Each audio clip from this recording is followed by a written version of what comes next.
Señor, así como lo hemos expresado con nuestro cantar,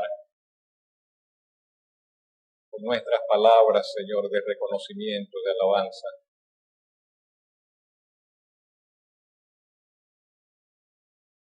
Nuestra mirada está puesta en usted, Señor. Hemos venido esta tarde a encontrarnos con usted, Señor, en alabanza, en adoración, en reconocimiento, en comunión con su palabra, en comunión como familia de fe, de la iglesia. Muchas gracias por la ayuda que nos ha brindado, que nos brindó en la semana, Señor, que ya terminó. Y hoy iniciamos esta nueva semana con nuestra mirada, con nuestra esperanza, con nuestro impulso, Señor, dirigido hacia usted. Delante de usted nuestros caminos, delante de usted nuestros pensamientos, delante de usted nuestras inquietudes. Ahora queremos centrarnos en su palabra. Le rogamos que su Santo Espíritu nos asista. Esta consideración, que esta reflexión pueda sea provechosa para cada uno de nosotros. Nos recuerde alguna verdad, algún principio, nos muestre algo, Señor, que estamos pasando por alto, que estamos olvidando. Nos enseñe algo, Señor, que necesitamos aprender, que hasta ahora no lo hemos visto, que no lo hemos recibido, Señor, no lo hemos aprendido. Obre pues su palabra todo aquello que usted desea que obre en nosotros. Obre poderosa y eficazmente, Señor, en nuestros corazones, en nuestro entendimiento y aún sobre nuestras almas. En Cristo Jesús se lo rogamos. Amén. Vamos a estar en Génesis capítulo 4 y seguimos, pensaba que no, que ya habíamos cerrado los cuadros del Génesis, pero seguimos con un cuadro más. Número 4, parte 4. Y el tema lo he llamado la ofrenda y el gusanillo de la discordia. Y estamos en Génesis, estaremos en Génesis capítulo 4, versículos 1 al 7. Un pasaje bastante sencillo.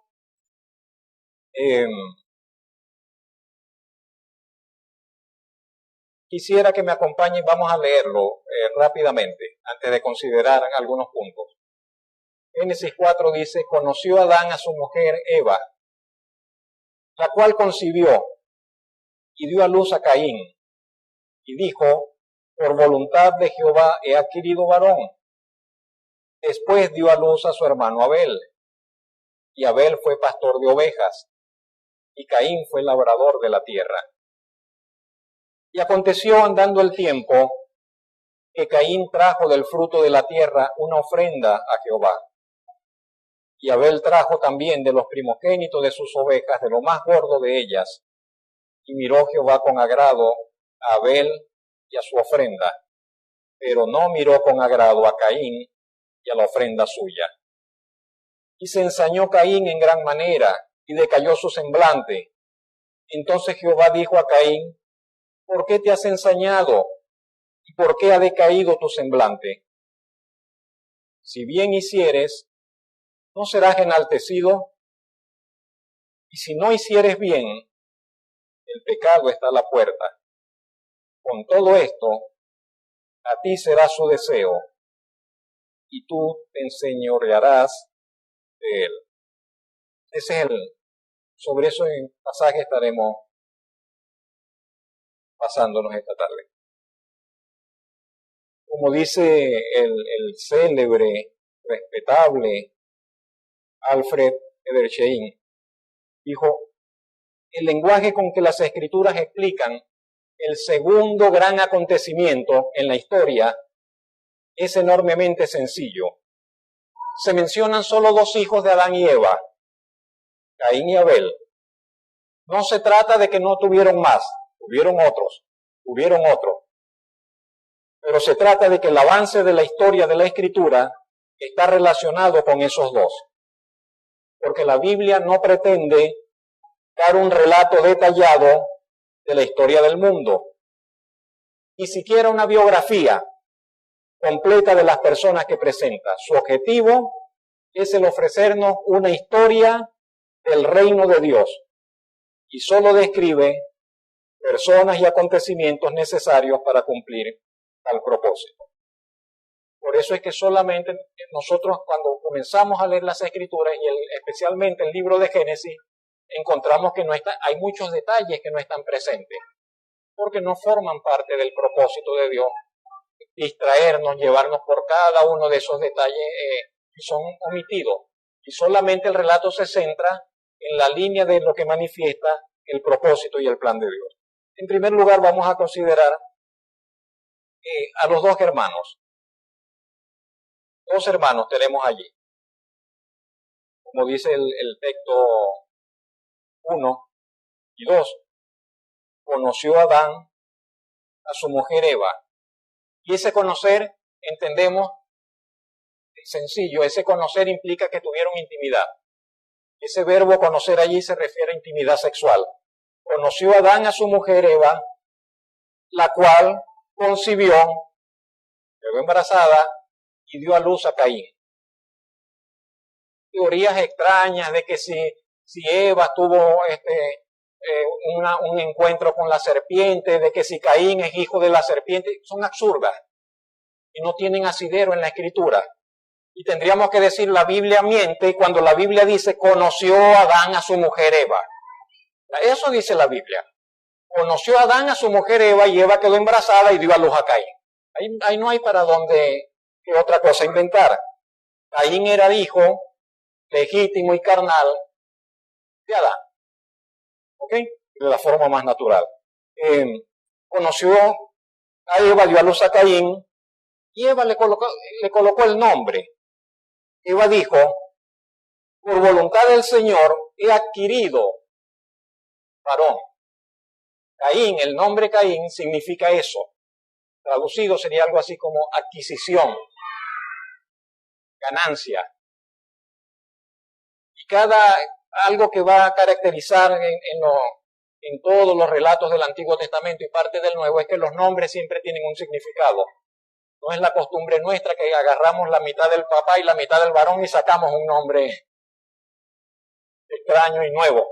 No, allá cada nombre respondía a un propósito, a algún evento notorio, algo que ellos querían destacar. Y en este caso Eva dice, por voluntad del Señor he ganado un varón. Y de allí le coloca Caín, adquisición, más o menos el nombre allí, ¿no? Por otro lado, ¿qué es lo que pasó anteriormente a esto? ¿Qué es lo que está fresco, muy fresco allí en la memoria de Adán y Eva? ¿Qué es lo que ha pasado? Acaban de ser expulsados del Edén. Salen del Edén, pero salen con una promesa por otro lado. La promesa que Dios dijo de la descendencia de ellos, Dios levantaría, de la simiente de ellos, Dios levantaría al que le pisaría la cabeza a la serpiente. Nosotros lo vemos muy claro. Pasada todas las Escrituras, cumplidos todos los sucesos, nosotros decimos, la simiente de la mujer era el Señor Jesucristo. Pero Eva no lo veía así. Adán no lo veía así. Y ellos están esperando que tal vez este hijo que nace, este primer hijo, es el que le va a pisar la cabeza a la serpiente. No sé si me hago entender. Es como aquellos discípulos que ven al Señor morir, ven al Señor resucitar, y el Señor les dice, vengo pronto, y ellos esperaban ver el regreso del Señor en sus vidas. Y tanto que algunos en algún momento se desprendieron de todo, renunciaron a sus trabajos, renunciaron a sus propiedades, porque dijeron, el Señor viene, no voy a hacer nada con esto. Esperaban ver el regreso del Señor en su generación. Eva esperaba, probablemente Adán y Eva esperaban el cumplimiento de la promesa de aquella simiente que vencería a Satanás en sus días, de entre sus hijos. No tienen otra luz.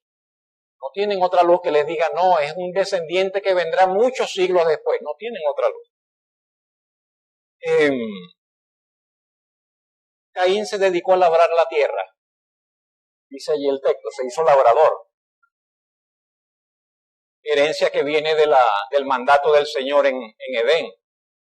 Ellos habrían de cultivar la tierra. Ocupación que habría sido desarrollada por instrucciones originarias recibidas en el Edén. Está Abel, el hermano menor. Disculpen. Y el nombre Abel significa algo así como suspiro, aliento, desvanecimiento. Usted sabe cuando alguien dice, pero es un suspiro, es un desvanecimiento, como que yo pensaba esto, pero y exhala el aire así con esa, como con cierta tristeza, como con cierto, hasta como con cierto desánimo, con cierto, oye, no era lo que yo pensaba. Sí, más o menos me explico. Y Abel, el nombre de Abel significa más o menos eso. Una especie de suspiro, una especie de aliento, pero un aliento que se expresa así como que se deja salir como un desvanecimiento. Abel se dedicó al pastorado, pastor de ovejas. Una profesión que vino a ser muy común, pero muy significativa en el pueblo hebreo, luego.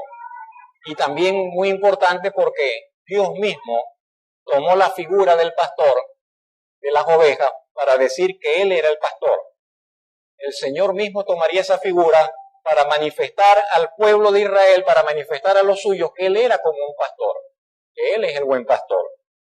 De allí que tiene gran importancia ese hecho, ¿no?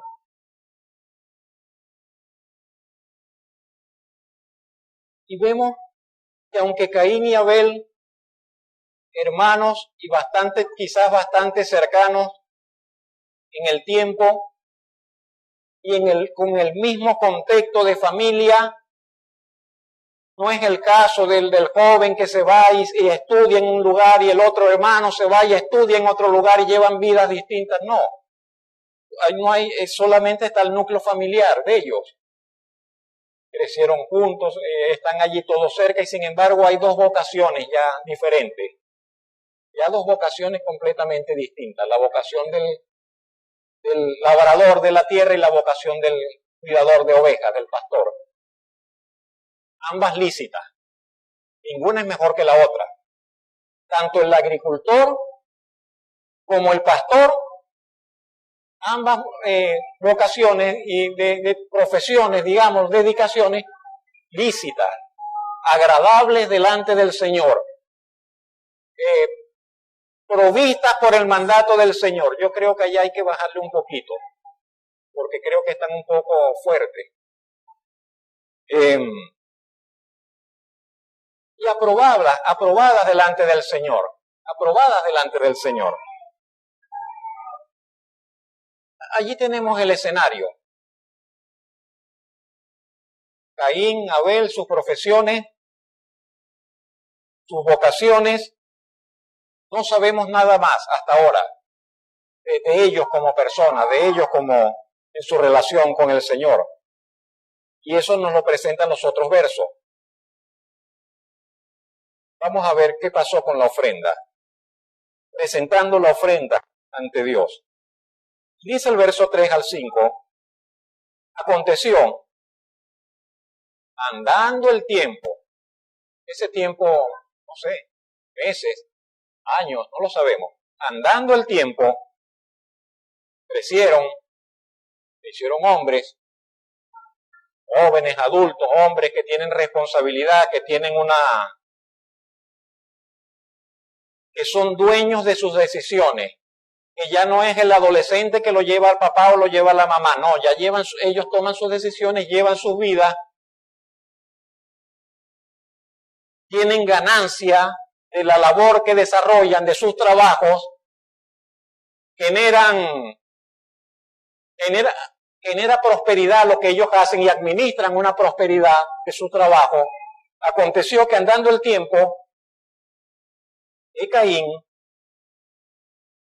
trajo del fruto de la tierra una ofrenda al Señor. Y Abel trajo también de lo primogénito de sus ovejas, de lo más gordo de ellas. ¿Qué es lo que están haciendo? ¿Están presentando qué? Están presentando ambos una ofrenda al Señor. Centre usted de momento su atención en eso. Están presentando una ofrenda al Señor. Adán les habría enseñado que ellos tenían que presentar ofrendas al Señor. Recibieron eso de la educación de sus padres, que ellos para relacionarse con Dios tenían que presentar una ofrenda al Señor. Número 1, mis hermanos. Dios es digno de ser honrado. Dios es digno de ser honrado. Eso tenemos que tenerlo, pero grabado en nuestra mente y corazón. Dios es digno. Dios es digno de ser honrado. Él merece ser honrado. Él es digno de ser honrado. Y una parte importante de toda persona que comienza a desarrollar una relación con el Señor, de toda persona que comienza a tener un trato con el Señor, que comienza a acercarse a Dios, una parte importante de toda persona que comienza a acercarse a Dios tiene que ver con el hecho de que esa persona reconozca, se dé cuenta de que Dios es digno de ser honrado. Porque una persona puede comenzar a leer la Biblia y no se da cuenta todavía, no percibe que Dios es digno de ser honrado. Una persona puede venir a la iglesia y tal, y me gusta la música, y me gusta el mensaje, pero no percibe todavía, no se da cuenta que Dios es digno de ser honrado. Entonces, una parte importante de ese encuentro que comenzamos a tener tiene que ver con ese hecho de que la persona perciba de que Dios merece ser honrado, de que Dios es digno, y comencemos a aprender. Y luego viene lo otro, tengo que aprender a honrar a Dios, porque no sé cómo hacerlo. Tengo que aprender a honrar a Dios. ¿Cómo se honra a Dios? ¿Cómo aprendo a honrar a Dios? ¿Qué hay que hacer para honrar a Dios? Ese honrar de nuestra parte para con Dios inicia con un reconocimiento. Necesariamente. Comienza por un reconocimiento hacia la persona de Dios. Todos nosotros sabemos, antes, en algún momento de toda nuestra vida, estuvimos ajenos. Ni sabíamos, ni nos importaba, ni nos preocupaba, ni nos inquietaba que si Dios está arriba y si nosotros tenemos que hacer algo con relación a Él. Y así vive la mayoría de los habitantes sobre esta tierra. No les importa Dios, ni les preocupa, ni les quita el sueño, ni nada que ver. Entonces comienza con un reconocimiento, ese honrar a Dios. Un reconocimiento que antes no estaba presente. Y comenzamos entonces a sentir como que eso es necesario. Estoy redundando un poco, sentir necesario, comenzamos a sentir, sí. Comenzamos como que a darnos cuenta de que es necesario, de que es importante, no sé, comienzo a preocuparme por eso. Que debo honrar a Dios. De que tengo algo que hacer que no lo estoy haciendo con relación a Dios. Y comenzamos a dar pasos en ese sentido. Es un reconocimiento de su existencia. Ya se nos van las dudas y antes estábamos peleando, no, que yo creo que no hay Dios, yo creo que el Big Bang, que la evolución, que descartamos todo, no, arriba tiene que haber un Dios. No sé cómo, pero arriba comenzamos a reconocer su existencia, a reconocer su presencia, a reconocer su dignidad, su poder, su sabiduría y su justicia, su bondad y su misericordia, su grandeza y soberanía. Y podríamos detenernos en cada una de estas cosas porque todas son importantes y de mucho peso. Reconocer la existencia y la presencia de Dios. No solo existe, está presente. No solo existe, sino que está presente. Reconocer su dignidad y su poder. Él es digno, no porque nosotros lo digamos, sino porque Él es digno, y Él lo dice, pero además es todopoderoso, y todo lo que ello implica. Reconocer su sabiduría y su justicia. Y no hay sabio como el Señor. Y no hay justo como Él tampoco. O sea, reconocer su bondad y misericordia, que aunque pensemos que no está, podemos pensar, no, que Dios no tuvo misericordia con aquel, tuvo misericordia. Dios es bondadoso y misericordioso para con todos. Y no pasará alguien sobre esta tierra que pueda decir con verdad que Dios no tuvo misericordia de él, que Dios no le mostró misericordia en algún momento. Porque Dios es bondadoso y misericordioso. Y reconocer su grandeza y soberanía. Pero ese reconocimiento, hermanos, también tiene que ser expresado de alguna manera, por actos concretos. Porque ese reconocimiento yo me puedo quedar, sí, yo lo creo en mi corazón, yo sé que es así, yo lo manejo en mi pensar, yo lo tengo en mi devoción, en mi oración, en mi meditación personal, interna.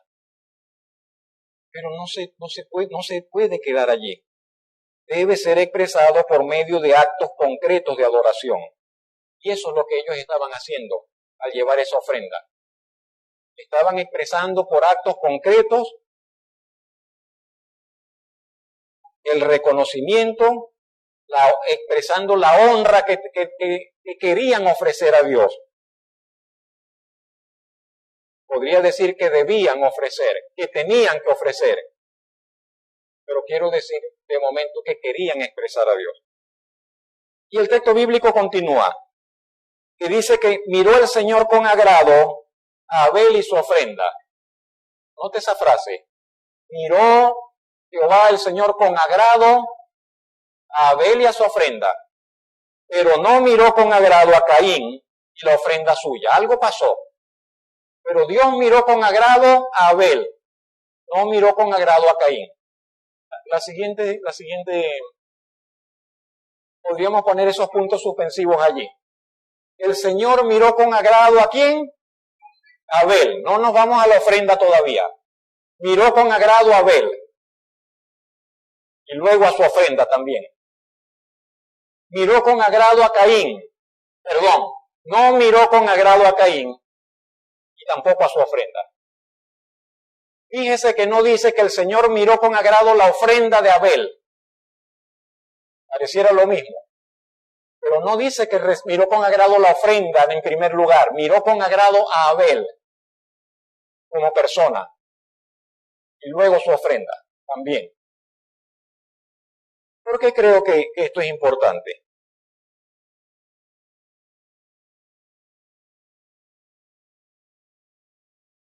Porque lo que hace que nuestra ofrenda sea acepta o no acepta ante el Señor es nuestra condición personal, nuestra condición y nuestra disposición para con Dios. Lo que hace que nuestra ofrenda sea acepta delante del Señor es nuestra condición, no la ofrenda de por sí.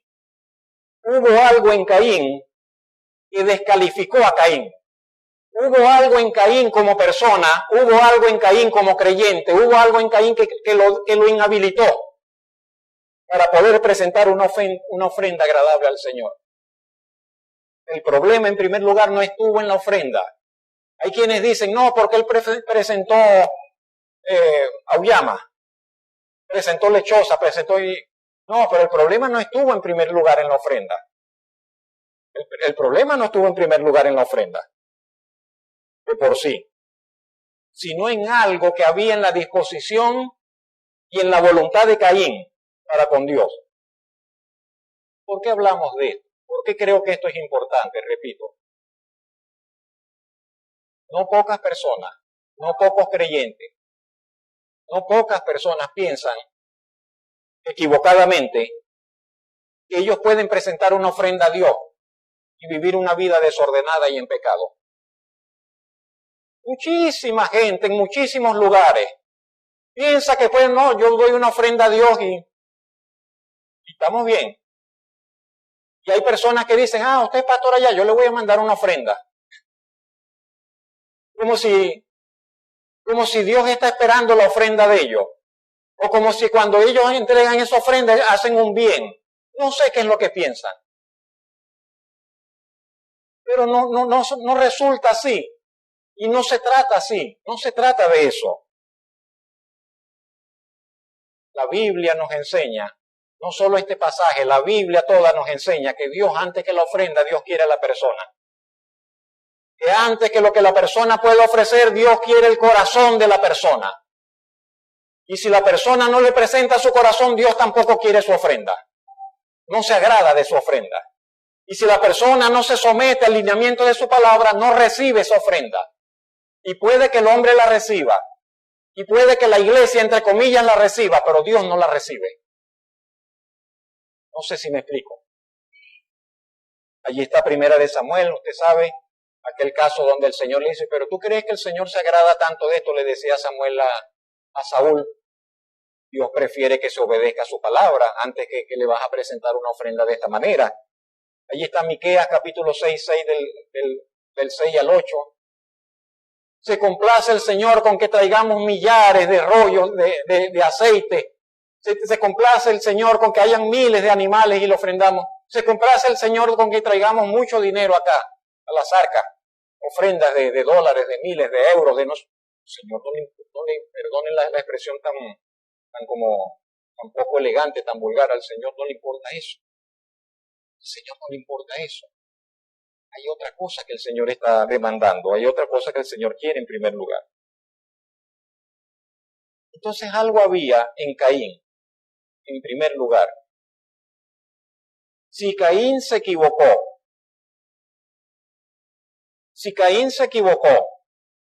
si la instrucción que no lo sabemos, pero si la instrucción que Caín había recibido de Adán era cuando presentes una ofrenda al Señor, tiene que ser un cordero.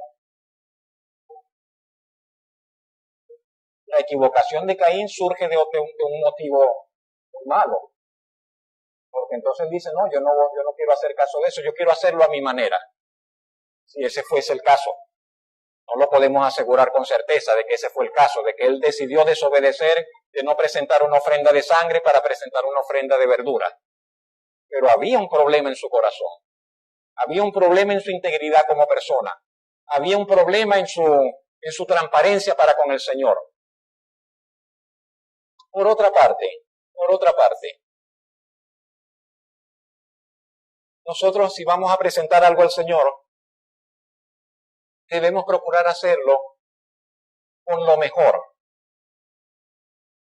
que tengamos, con lo más escogido de nuestro haber, y no con las obras, no con aquellas cosas que nos sobran, aquellas cosas que no, esto no sirve, bueno, se lo voy a dar al Señor. No es así. Dios, si nosotros tuviésemos la claridad de quién es el Señor y los millones de millones que le sirven delante de Él, diríamos, ¿con qué me voy a presentar yo delante del Señor? No tengo nada que ofrecerle que sea digno de ofrecérselo a Él. ¿Qué le puedo dar yo? ¿Qué le puede dar usted al Señor que usted diga, el Señor se va, con esto le estoy dando un agrado al Señor? No sé si me explico. Dueño de toda la riqueza, suyo es el oro, suya es la plata, suyo es todo.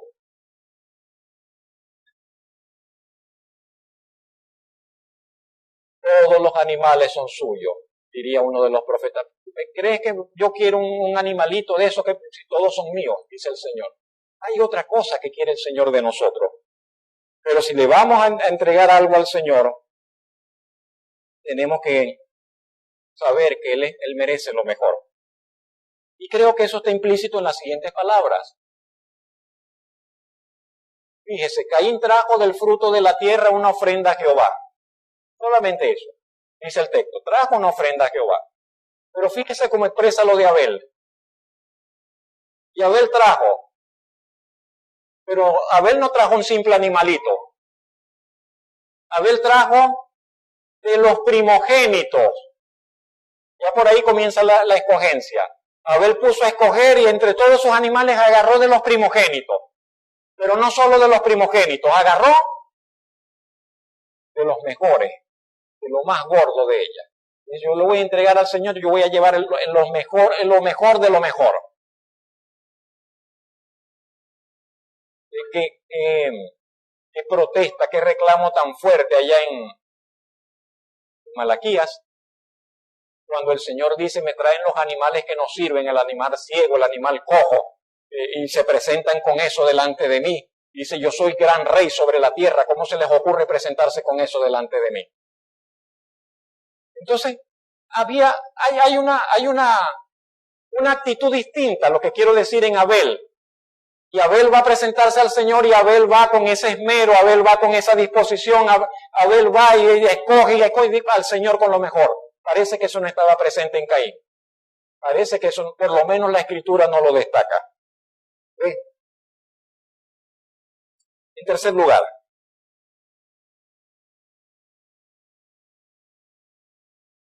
dice el verso 5,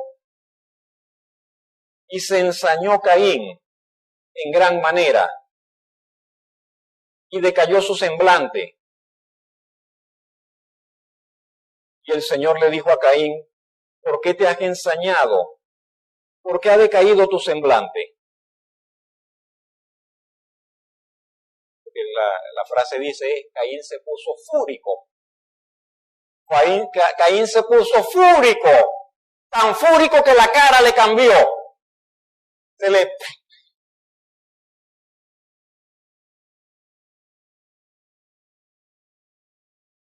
Y Dios mismo lo enfrenta y lo confronta y le dice, ¿por qué estás así?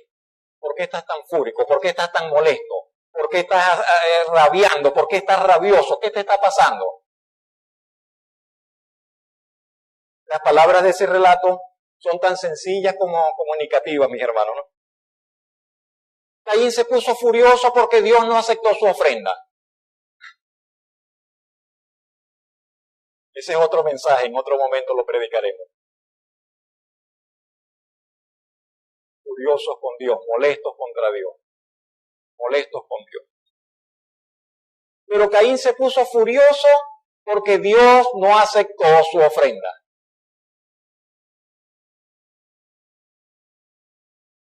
Y tal vez por primera vez en Caín comenzó un hervor por dentro que nunca antes había experimentado.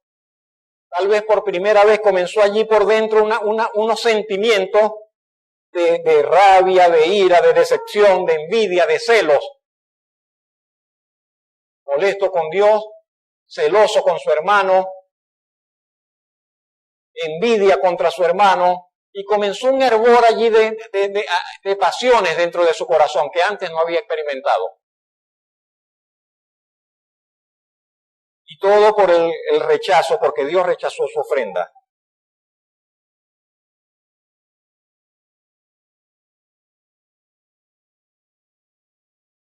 La Biblia dice el hombre que cuando es reprendido no rectifica.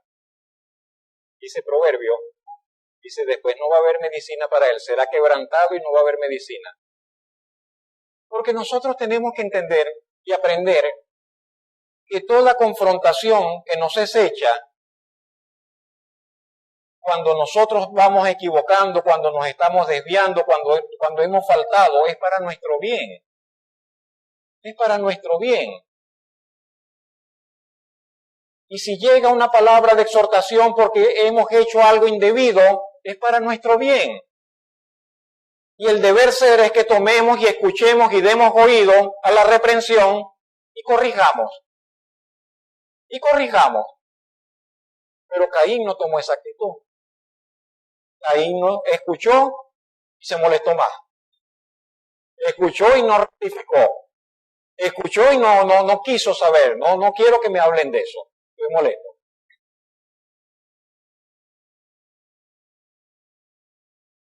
Ese rechazo de la ofrenda de parte de Dios debía impulsar a Caín a que cambiara, a que reconsiderara su forma de pensar. En algo estaba pensando mal. En algo él hizo las cosas mal y él tenía que más bien ponerse a ver qué es lo que hice mal. Dios no aceptó mi ofrenda. ¿Por qué será que no la aceptó? ¿Qué hice mal? ¿Qué está mal en mí que el Señor no acepta mi ofrenda? Tengo que revisarme. Tengo que ver de qué se trata. Tengo que ver en qué he fallado. Tengo que ver que no está correcto en mí. Pero él no tomó esa actitud de los arreglos, de la consideración de su escala de valores. Había algo que no estaba bien en la escala de valores quizás de Caín. Le estaba dando prioridad a otras cosas que no eran las prioritarias. Le estaba dando más importancia a algo que no era lo más importante. Él tenía que rectificar en eso, pensar en ello. Y Dios mismo, como vemos, es Dios, es el Señor el que le está diciendo, que le pregunta, que le confronta, ¿por qué estás así? ¿Por qué te has ensañado? ¿Por qué estás decaído? ¿Por qué tu semblante está así? Y eso es una gran misericordia. Siempre será una muy grande misericordia cuando Dios, el Señor, nos habla, así sea para señalar nuestro pecado. ¿Sabe qué? Triste, que es terrible que Dios deje a un hombre, a una persona, que siga en la corriente de su pecado. Ese es el peor castigo. Que Dios no lo llame al arrepentimiento, que el Señor no lo confronte, que el Señor no lo estorbe en su camino del mal y lo deje que vaya libre hacia el mal, hacia la destrucción. Pero Dios, el Señor en su misericordia entonces confronta a Caín y le intersecta pues en su caminar.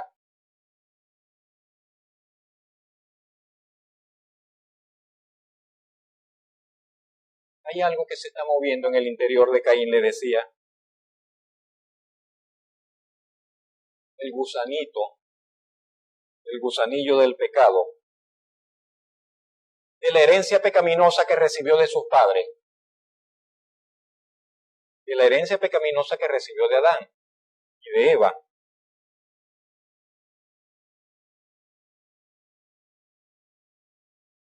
Y piénselo y escúcheme porque tiene que ver con nosotros. Estamos igualitos que él, en ese sentido. En el corazón, en la mente, en los sentimientos de Caín, se estaba manifestando así como ya casi no los he visto, el Alcacercer. La otra, no sé, usted sabe, echa la pastilla en el agua y efervece de una vez. Algo así estaba sucediendo en el interior de Caín, la efervescencia del pecado. El pecado a veces está así, como aguas tranquilas. Y Caín nació con la naturaleza caída y eso estaba así como que tranquilo. Pero ya no. Y la efervescencia del pecado estaba allí, huyendo en el corazón, en el interior de Caín. Y estaba nomás como que en la espera de que llegue la ocasión para explotar y derramarse. Y llegó la ocasión. Y se presentó la ocasión. Y se presentó la situación. No sé qué ejemplo colocar. Pensé en un dique, una represa. El dique, la represa, contiene las aguas allí, pero se llega a fracturar ese dique, se llega a fracturar esa represa y no hay quien detenga esas aguas. Eso irá y arrasará con todo lo que tiene a su paso. Cosas así suceden en nosotros. Cosas así suceden con nuestra naturaleza pecaminosa. Y puede estar contenida y de repente se rompió lo que lo detenía. Se desborda el pecado, se desborda y el hombre se va por el barranco, arrastrado por las fuerzas del pecado. Era el agitar de las aguas en el alma de Caín, que amenazaban con desbordarse. Y repito, lo mismo sucede en nuestros corazones. por las inclinaciones pecaminosas que todos tenemos, que todos tenemos, que todos tenemos. Padecemos nosotros de las mismas tentaciones que zarandearon la vida de Caín. No somos diferentes en ese sentido que él. Y nos viene a bien tener en cuenta las palabras que el Señor le dice a Caín.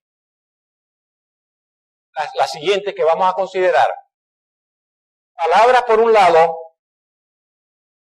que servirían de advertencia. El Señor le va a dar una palabra de advertencia a Caín del peligro en que se encuentra. Palabras de seguridad que le permitirían o le ofrecían, por lo menos, la alternativa de que Caín pudiese dar la pelea con la esperanza de la victoria, si así lo decidiese.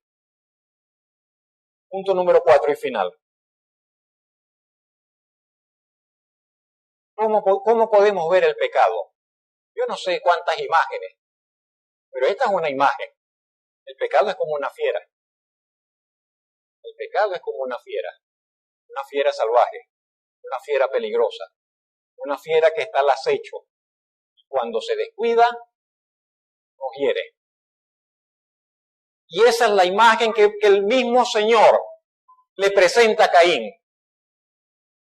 Versículo 7 y final. Dios le dijo, si bien hicieres, ¿no serás enaltecido? Dios le dice a Caín, Caín, si haces las cosas bien, vas a ser enaltecido. Vas a estar bien, vas a poder vivir con la cabeza en alto, vas a ser recompensado. Si haces el bien, serás enaltecido, serás recompensado. Y si no hicieres el bien, ¿qué pasa si no hace el bien? El Señor le dice, el pecado está allí. Si no haces el bien, mira, pero el pecado está allí, a la puerta. Es como que a usted le diga, pero mira, si no, allí lo tiene. Está esperando por ti. Pero aunque está a la puerta y al acecho, dice, a ti será su deseo. Y tú te enseñorearás de él.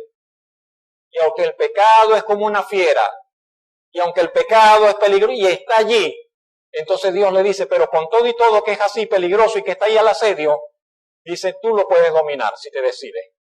Tú lo podrás. ¿Sí lo vemos?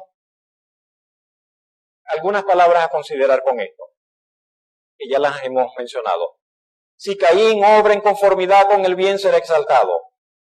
Si Caín decide no hacer el bien, el pecado, cual fiera al acecho, está a las puertas esperando la oportunidad para destruirle. Siempre el pecado está esperando la oportunidad. Usted y yo decidimos si le damos la oportunidad o no. La decisión final es de Caín. Si lo decide, podrá dominar sus malos deseos. ¿Caín tiene malos deseos? Sí, Caín tiene malos deseos. Pero él puede decirle no a esos malos deseos. No tiene por qué dar rienda suelta a esos deseos. No tiene por qué dejarse arrastrar por esos deseos. No tiene por qué permitir que esos deseos le dominen y le lleven allí como encadenado a hacer esas cosas. Así lo expresan la versión viviente de la Biblia, la nueva Biblia viviente y la nueva traducción viviente. Veamos solamente esto para leer en otra versión. Si hicieras lo correcto, podrías andar con tu frente en alto. Pero si actúas mal, el pecado, como una fiera, está listo a lanzarse sobre ti y destruirte. Sin embargo, tú puedes dominarlo. La otra versión dice, serás aceptado si haces lo correcto. Pero si te niegas a hacer lo correcto, entonces ten cuidado. El pecado está a la puerta, al acecho y ansioso por controlarte. Pero tú debes dominarlo y ser su amo. Y yo encuentro que estas palabras son de la misma esencia de las que nosotros recibimos vemos en el Evangelio, en el Nuevo Testamento para nuestra vida. tienen el mismo tinte, la misma esencia de aquello que el Señor nos comunica por medio del Evangelio.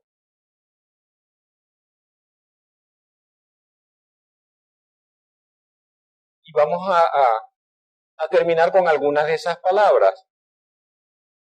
En primer lugar, es cierto,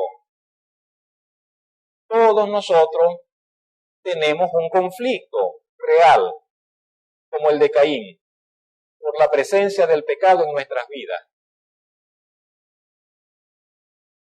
De eso no nos podemos avergonzar. Todos estamos luchando con el asunto del pecado. Y si usted me dijera, no, hermano, ya yo no lucho con el pecado, yo le diría, usted es un bien mentiroso. Usted es un bien mentiroso porque todos, mientras estemos en esta tierra, estaremos luchando con el asunto del pecado. Y es una lucha porque el pecado precisamente es demasiado difícil, demasiado fuerte. Y por nuestra propia fuerza es imposible que nosotros ganemos esa batalla. Así de sencillo. Porque cuando pensamos que lo tenemos controlado por acá, se viene por acá. Y cuando pensamos que viene por acá, viene por acá. Y no hay manera. Y nos llegará por acá, nos llegará por detrás, nos llegará por los lados. Y cuando usted piensa que está tranquilito y usted está acostado en su cama, durmiendo, en sueño, el pecado se hace manifiesto. Y ¡pum! Y le asalta cuando usted está y tiene un sueño que no debe tener. ¿O no? ¿O no? Y nos pasa que entonces como voy a la iglesia y voy a servir al Señor, y en ese intento de querer servir al Señor viene el enemigo y también lanza un dardo. Y aún sirviendo a Dios, mucha gente se estrella con el pecado. Desde un púlpito, desde un pastorado, desde una relación de consejería, de un ministerio de consejería, de lo que sea. Y las personas que comienzan a servir al Señor terminan envueltos en escandalosos y hediondos y terribles pecados. Situaciones vergonzosas para la iglesia y para todos por causa de que el pecado tiene esa condición. Entonces todos estamos en ello. Si dije, no, eso era para acá y no, ya eso no tengo problema. No, todos tenemos.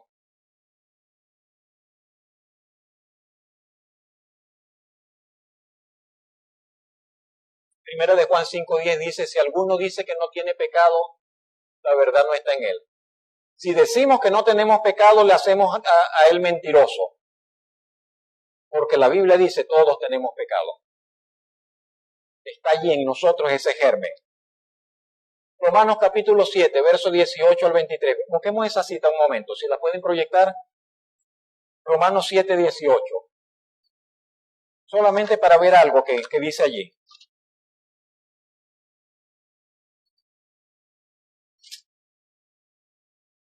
El apóstol Pablo dice, y yo sé que en mí, en mi carne, no mora el bien. Y Pablo lo expresa de esta manera. Quiero el bien. El querer hacer el bien está en mí. Pero también encuentro que no lo quiero hacer.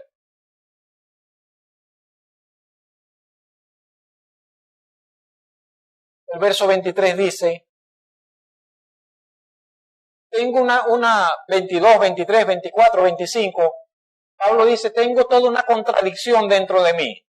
Hay una parte de mí que le gustan las cosas del Señor y me deleito en la ley de Dios.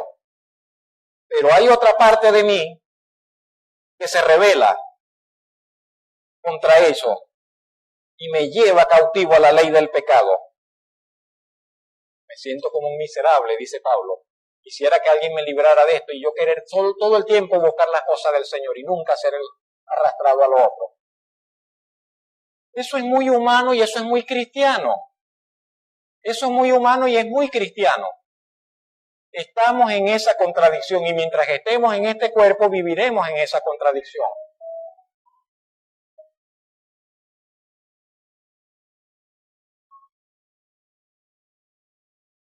¿Qué tenemos que entender? Que este conflicto que padecemos con el pecado nos tendrá siempre por un lado divididos internamente. Por lo cual no podemos descuidarnos. No podemos bajar la guardia.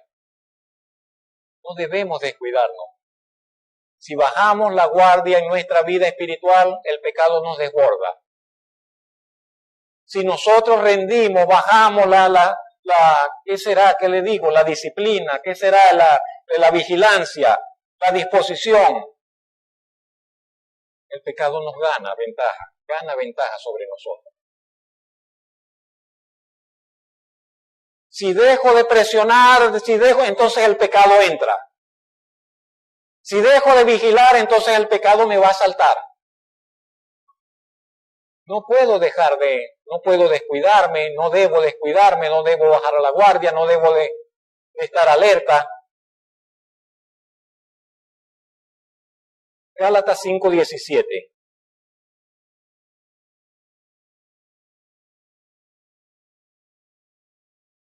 Sí, hay esa contrariedad. El deseo de la carne es contra el del espíritu. Y el del espíritu es contra la carne. Y hay ese choque, dice, se oponen entre sí, por un lado el espíritu y por otro lado la carne. Como que para que no hagamos lo que quisiéramos hacer. Filipenses 3:12.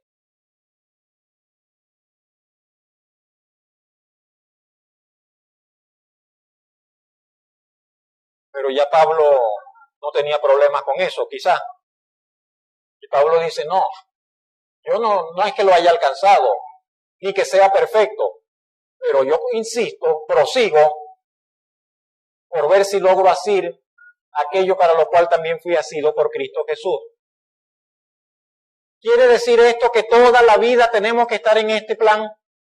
Sí, toda la vida tenemos que estar en este plan, hasta que el Señor nos llame a su presencia, o venga por nosotros. Toda la vida tenemos como cristianos, como hijos de Dios, tenemos que estar en esta guerra. En parte es muy con nosotros, aquí de adentro. Hay otra exterior, pero en parte es muy con nosotros. Con lo que yo pienso, con lo que yo siento, con lo que yo me provoca hacer, con lo que me provoca decir.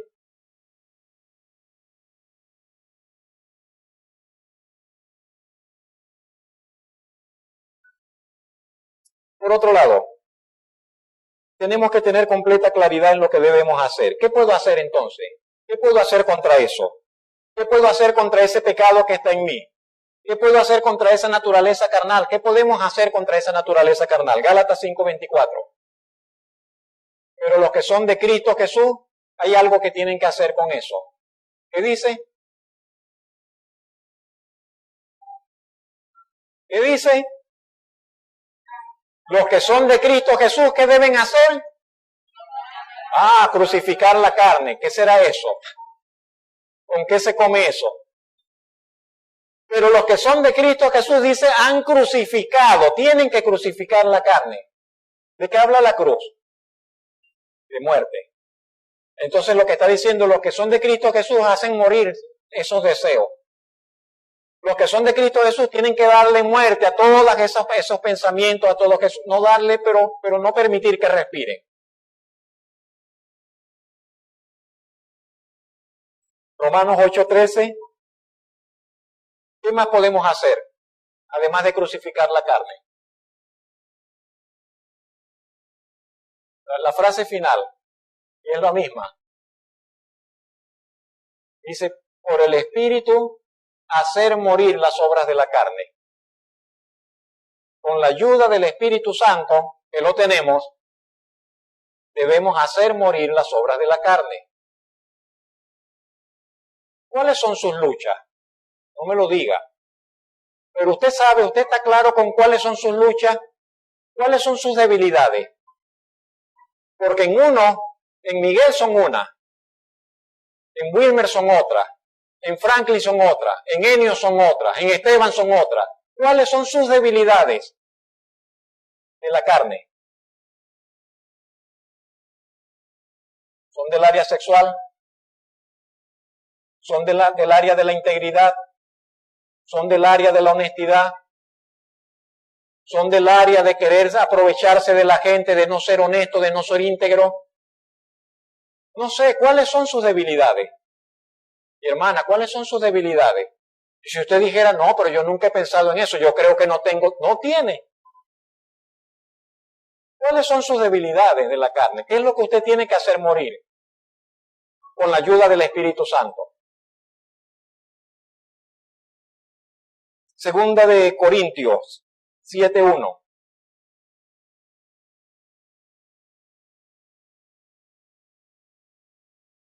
Así que, amados, puesto que tenemos tales promesas maravillosas, grandiosas, limpiémonos de toda contaminación. Eso tenemos que hacer, limpiarnos de toda contaminación y perfeccionar la santidad en el temor de Dios. Tenemos que convertirnos en personas santas. Usted tiene que desear convertirse en una persona santa. No puede usted conformarse con, no, yo voy a la iglesia y vivo la vida así como cristiano mundano. Tenemos que perfeccionar la santidad en el temor del Señor. Aunque nos dé miedo. Que usted diga, no, pero es que eso me asusta en cierta forma. Yo tengo mis gusticos, yo tengo mi tal, y eso me suena como que... Aunque le dé miedo, vaya con un pasito y de otro pasito y vea qué es lo que tiene que hacer. La santidad es hermosa. Una vida limpia, eso es precioso, eso es algo agradable. Eso llena el corazón de paz, la conciencia en paz.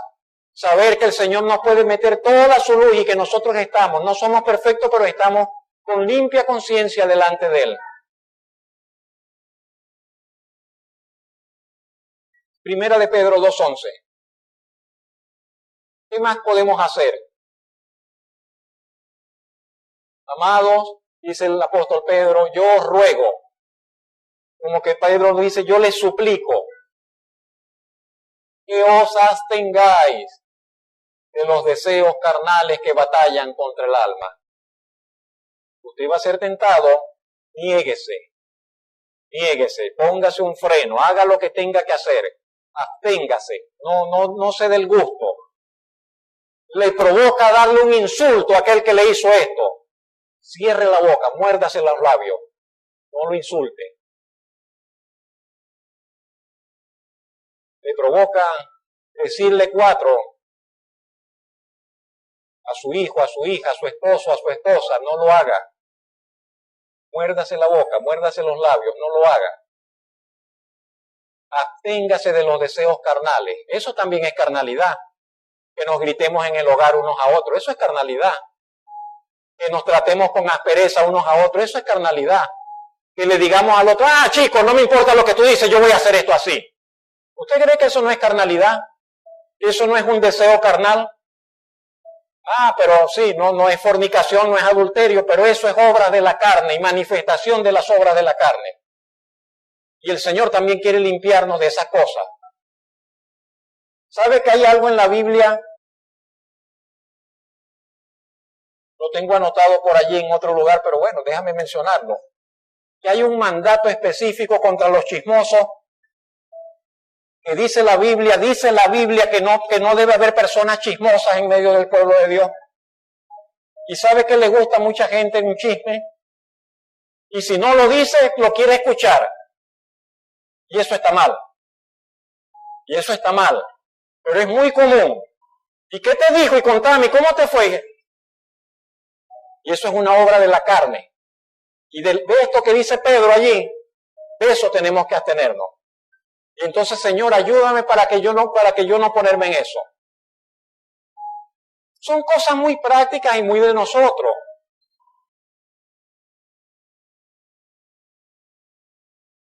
Por último,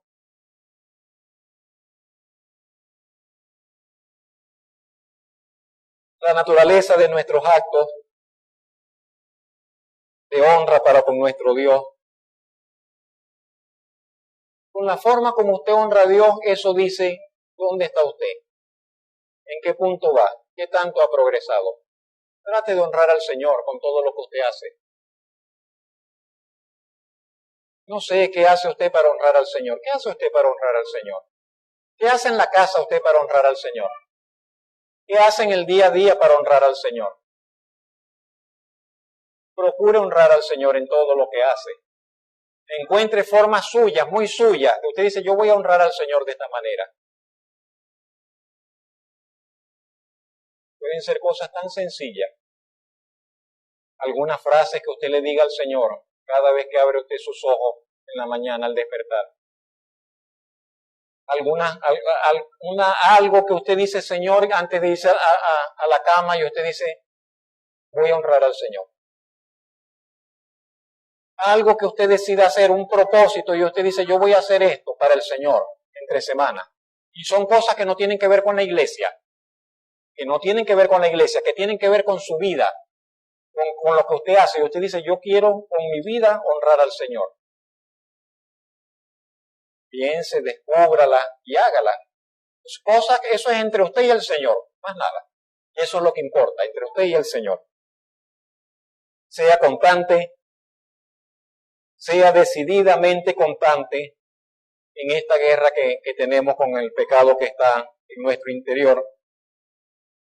Y recuerde, las ofrendas aceptables delante del Señor, por último, nos pueden poner en problemas. Abel lo mató su hermano porque la ofrenda de Abel resultó agradable delante del Señor. Si usted se decide a honrar al Señor, mucha gente le va a tirar piedra. No importa, honre al Señor. El Señor es digno de adoración. El Señor es digno de ser honrado. Oramos un momento. Señor, muy torpemente, Señor, he hablado acerca de este tema. Más gracias queremos dar, Señor, y quiero dar junto con mis hermanos por su palabra. Esa palabra que está allí, Señor, para iluminar nuestra mente, nuestro corazón, nuestra vida, para mostrarnos, Señor, principios que hemos de poner en práctica, Señor, en nuestro día a día.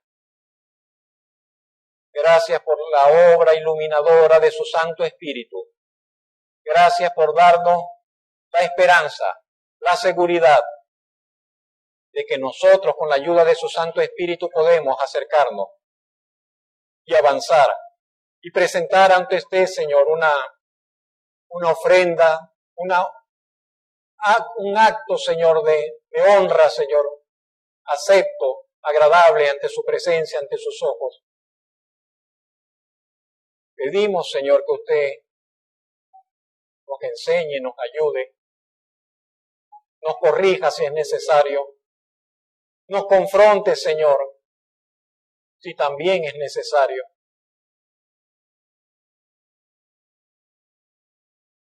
Denos esa ayuda